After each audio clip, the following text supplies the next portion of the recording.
Well, hello guys, my name is Nick from Nickstoygarage and welcome to today's episode. Today we are doing a restoration on this Dinky Toys Duple Roadmaster Leyland Royal Tiger number 282. Well, that was a mouthful. So this magnificent looking bus is deserving of a restoration. As you can see, it has a rough life. It's been played with for many years. It's been traded many times, and it's been in my collection for over a year now. And it's finally time to make it shine. As you can see, you cannot even read the bottom probably because of all of that rust.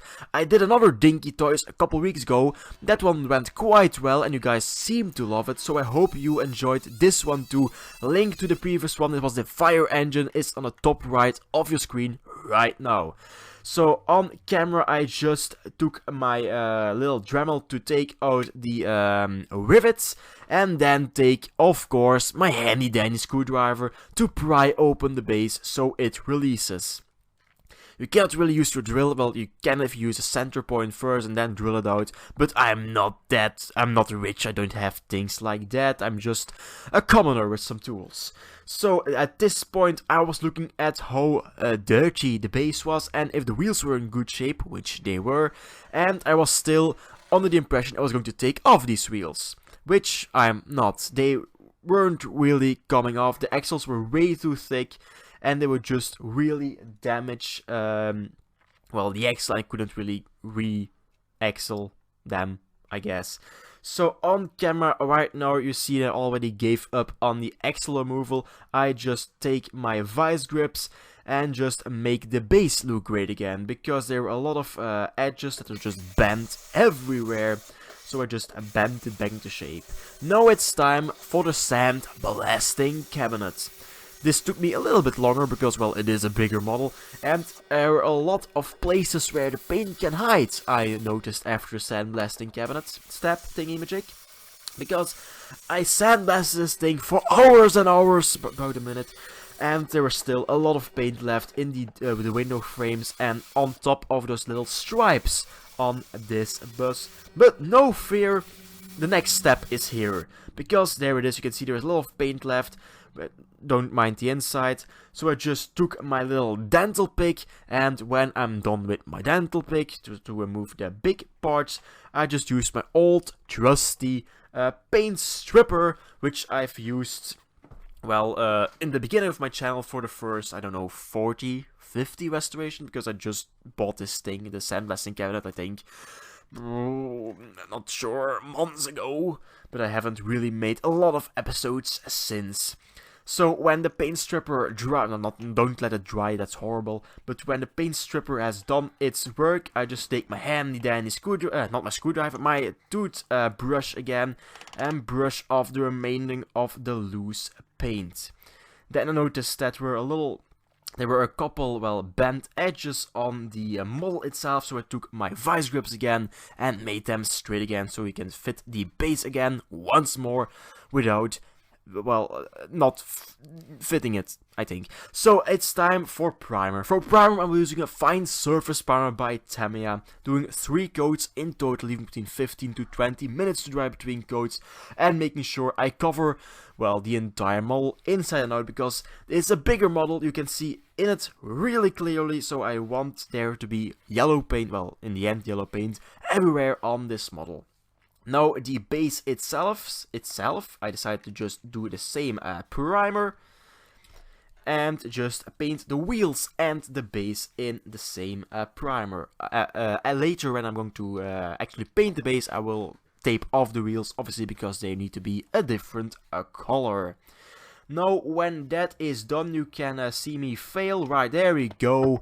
I think this is two videos in a row that I dropped my my little camera holder, but spoilers, it happens twice, once now and once off camera. You will see really soon what the result of that would be. So I gone obviously for the original yellow from Tamiya, so it's not originally from Tamiya, but it's yellow. So I do the inside and outside again, 3 coats in total, leaving between 15 to 20 minutes to dry between coats. The last one being a really thick one, so it gets a nice and even coat.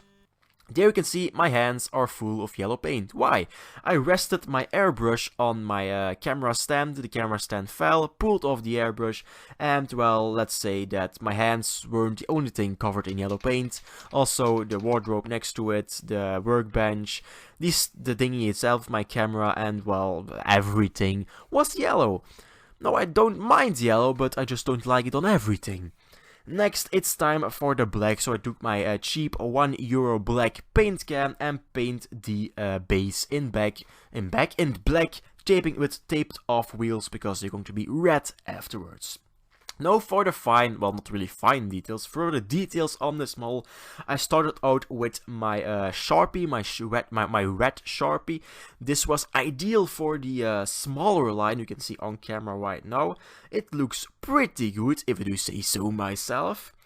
But for the bigger line, the Sharpie just wasn't really cutting it. There you can clearly see a lot of yellow through the red marker when you apply it to the thicker line. You will see in a little bit.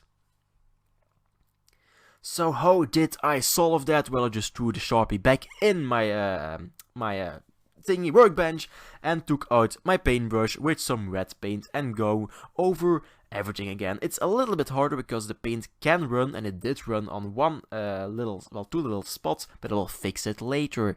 That's why I do it. I do stuff wrong so I can show you how to fix it wrong. Oh well, next it's time that you can see the red. I didn't do the bottom line on between the wheels in red because I would think that was just a little bit too much red. Next it's time for my liquid chrome marker. Doing the little V on the front. I think it's supposed to be red, but I just like it a lot more in chrome. The grille, the headlights, and obviously the front and rear bumper get the same chrome treatment. I really love this 4mm chrome pen. The 1mm one broke on me twice. I ordered one, it broke. I got another one, it broke.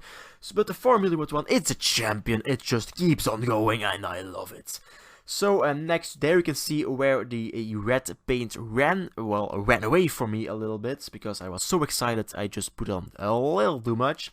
So I just take my yellow paint again and just touch it up. So before I apply the clear coat, so you don't really notice it. Next, I pulled off the tape and take my red paint again to paint the wheels in red. Normally they would be off the car. I would just paint them red with a spray can, but I wasn't going to destroy the axles, so I just let them paint like this. Now it's time for the reassembly. Take my bag of many wheels. These are mainly for Corgi and Dinky Toys. And just make sure they all have tires again.